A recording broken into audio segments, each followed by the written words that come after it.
simple cube used for storing office supplies. Or is it?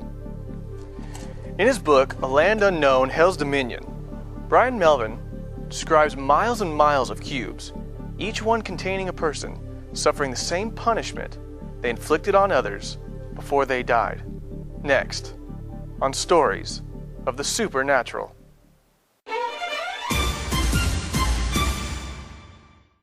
In 1980, I was a rough and ready kind of a guy. I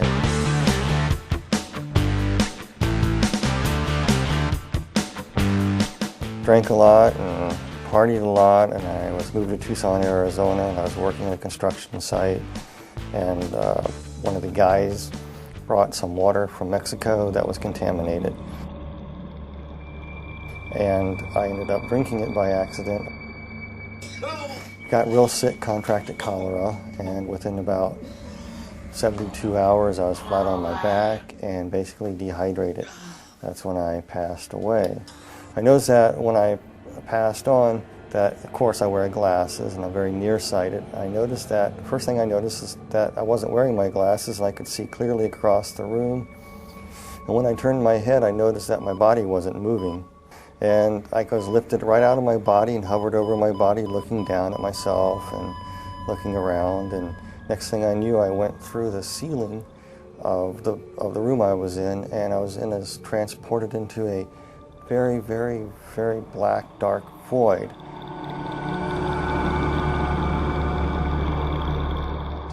I could hear like somebody speaking to me, like telepathy. And it was explaining to me many, many things that I no longer remember, but most of the idea was explaining to you the whys of life, why there was evil in the world, why this, why, people have questions all the time. These were being answered to you as you were being transported to this light. And time you got to where the light was, you knew what happened, you know what's going on. You know what happened, you know you died, you know you're going to be judged, and everything as you're traveling, it's made so clear to you that what's happening is perfectly just and right. Oh yeah, I was going through the darkness and I was approaching the light there, and I noticed that on this rock, it was a big huge boulder right out in the middle of this darkness, and there was a person sitting on a throne. And the individual that was sitting on it was emanating light, very, very powerful, bright light. And there was a love and compassion too, but also a firmness and fairness emanating from this person. And I'm going, who is this? And the basic question that was coming to me through this thought was, look what you have done with God's gift. It was actually Jesus was speaking this to me. He said, if I let you into heaven with what you know now, that I'm just, right, perfect, you would misuse that and keep sin alive in heaven. You can't come in. He told me it was granted to me to see a land unknown that's best forgotten, but will not be left unseen. That was it. And then he took out all these keys out of his robe, just pulled them out. And as he pulled them out, you could see the scar where the nails were kind of like in the wrist area, and they kind of pulled the bones apart. It's kind of traumatic looking. And he had these keys, and the keys were odd shapes and design. And he walked over to a place, and he stuck this key into this, looked like a gate. And a door opened. Then the veil came over, and it was dark again. I couldn't see it. All I could see was the Lord. And I was being moved toward this door, and I went through that door into a void. A tornado vortex. It was just going round and round. It was a tunnel, spinning horrendously around, just roaring and roaring and spinning and spinning and spinning.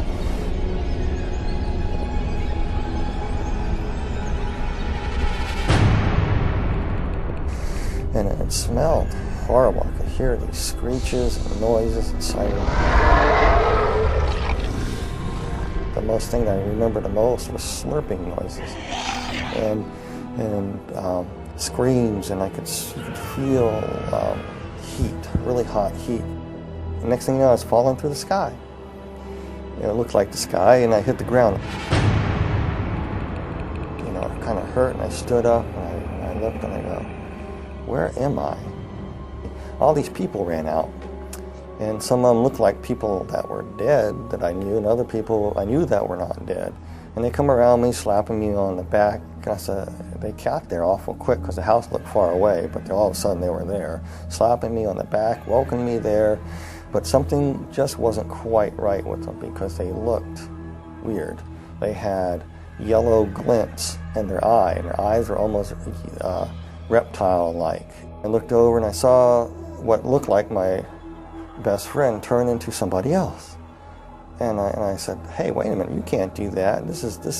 You're not who you say you are. Who are you? And then all of a sudden I looked around and I go, all these people around me are not people. They began to morph into what they were. They were ugliest creatures I've ever seen. Reptile-like, some of them, they were just god-awful, like rotting vegetables, and they were distorted and twisted, and then they were not perfect by no means, and they were just filthy, smelly creatures. And they were just starting to come at me like they're going to shred me to pieces. And one tried to grab me right across my chest, and one tried to grab my legs. And while they're trying to tear you to pieces, they backed away, and this one that looked like my best friend earlier, who morphed into different people, came up to me. It was he was about 4'8", looked like a sort of half dinosaur, a reptilian type creature, and it was hissing and spitting at me, and was speaking in a language that I didn't know what it was saying at first. I was telling, and it was broken in English. It was telling me to come, follow it, follow it, follow it. So he motioned to me, and we took a few steps, and all of a sudden we were at the end of the horizon. That doesn't make any sense, but we came across to what looked like the end of the horizon. You couldn't go any further, and I couldn't understand what it was. And yet I could look out, and I could see all this vast fields and mountains. And then that creature stuck its hand in this horizon, and he ripped it open like a veil, and he stepped out of it up onto this road, and he telling me to come, motioning me to come, so I did the same. I just went ahead, I got out, and the next thing I knew, I was on a large, wide, dusty, flat road. I just came out of a cell, a cube. It was around 10 by 10 foot square. It could have been 14 by 14, but that's what the dimensions were. And there was a cell next to it, and there was a cells above it, kind of set back, concave, so they're going up. And there were 6 of them to the roof of this place. And in the walls are embedded peoples in cells. And he pointed to another cube, and in this cube I was looking at there were people inside these cubes. Some were vacant, some people waiting for people to arrive like I did. There's this person in there, and I was just looking at them, and then it was showing me another person. Each person that was in their cube was like they were reliving parts of their life all over again, but not in a very pleasant way. It's like a living nightmare. When we return, Brian Melvin is taken deeper into hell, where he sees people in torment. Among them, one of the most notorious murderers in history. Next, on Stories of the Supernatural.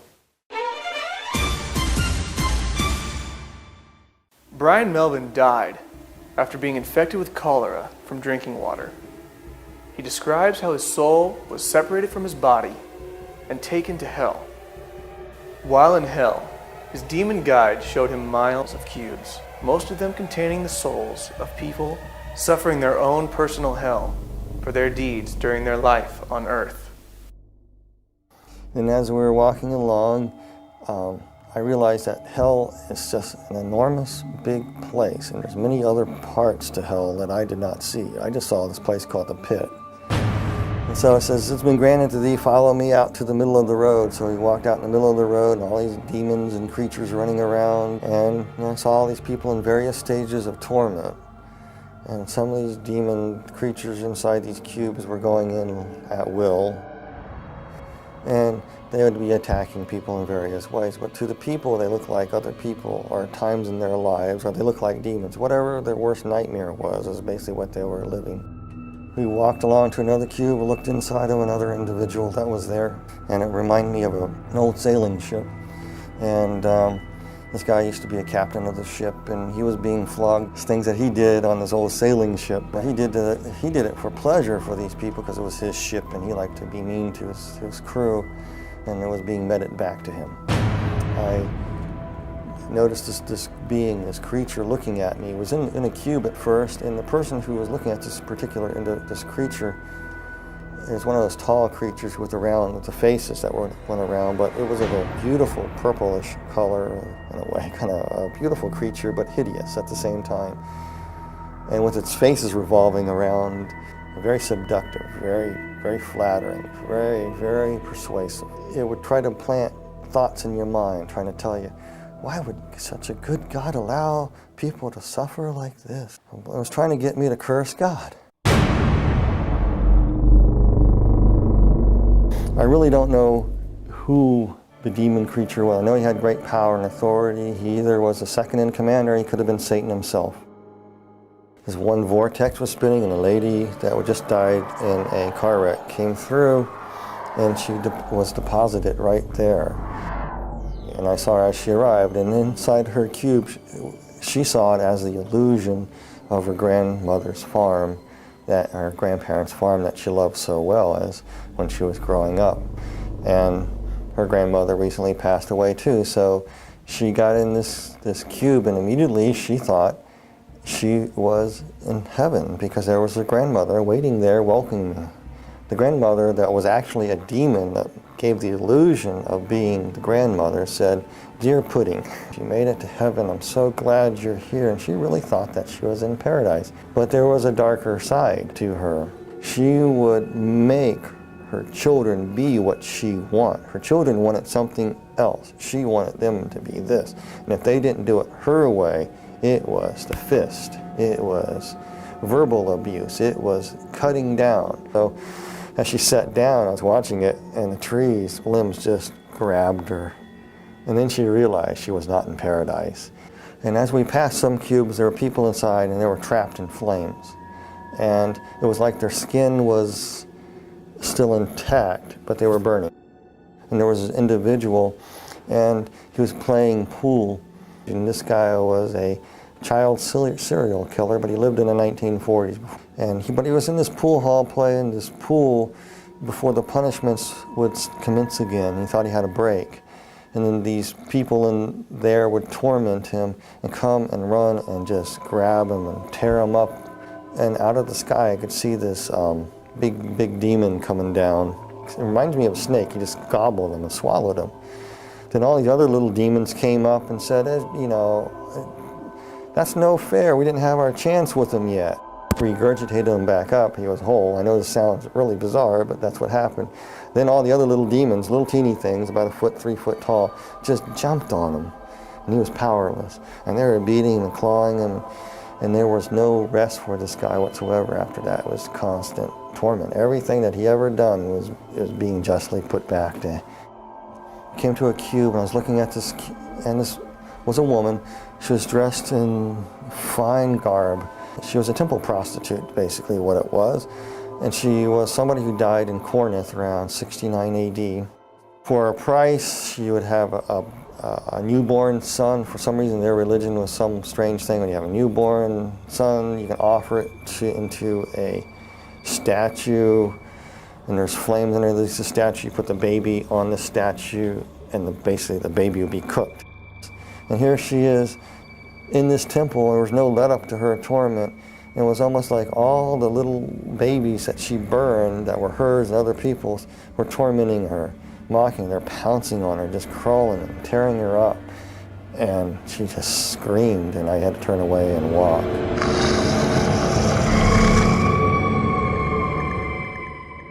There was an individual that she practiced the black dark craft. She was a witch. I just knew that she was a witch, but she died many hundreds of years ago. She was trapped in a coffin, scratching, trying to get out. She couldn't get out. She was in that position for years and years and years and years, hundreds of years.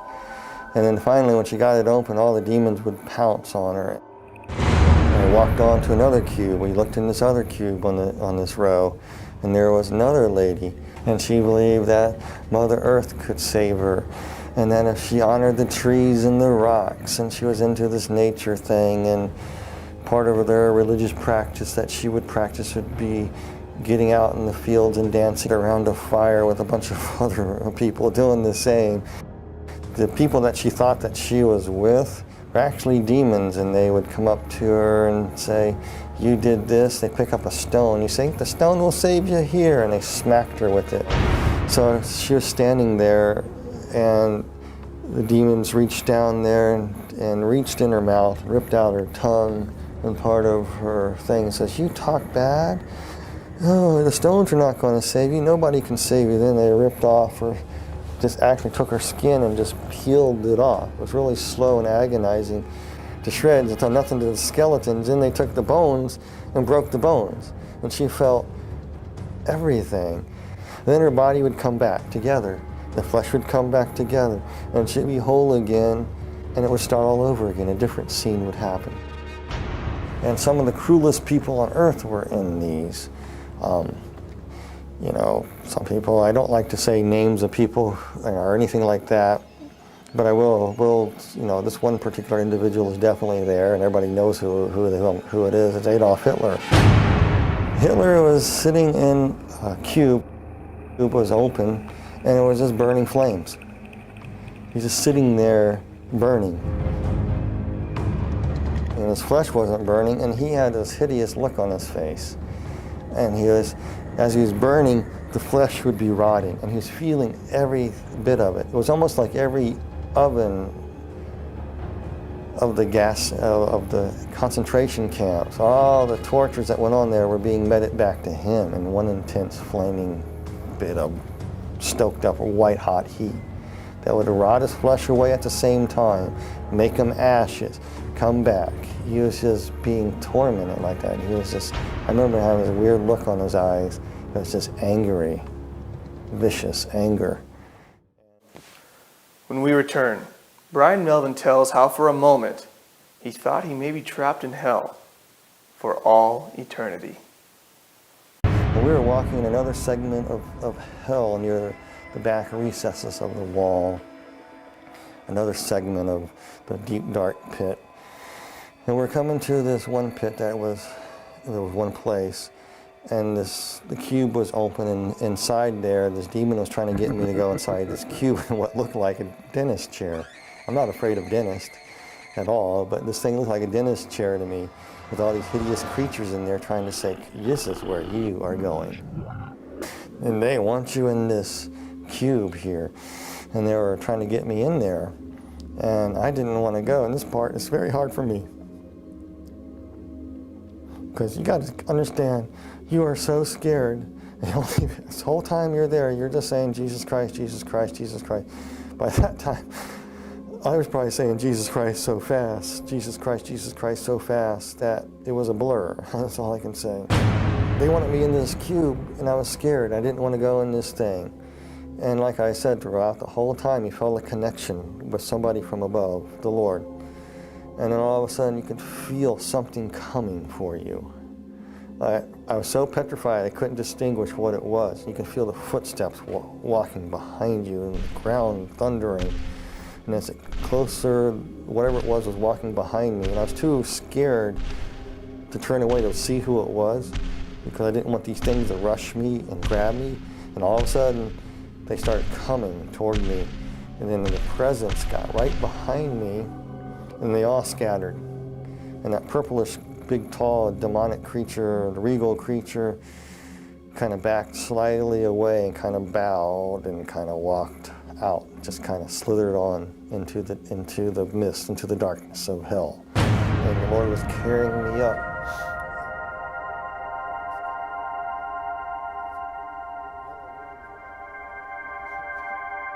And I think who it was Jesus. He picked me up.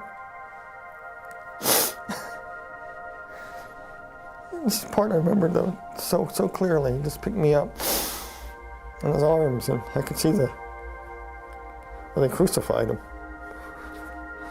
As he's holding me, his bones are pulled apart. He's saying, you pulled apart my bones. And he carried me and kind of floated through the air and went through the center of the bottomless pit. I went straight up. I remember bits and pieces of being taken to a hospital and waking up in a hospital room and nurses poking me. And when I woke up out of this thing trying to breathe, I grabbed the doctor and said, "I'm not in a cube, am I?" "I better not be in a cube." And the doctor says, "No, you're in a hospital." And from it, I was no longer an atheist. There was a God, there is a heaven, and there is a hell.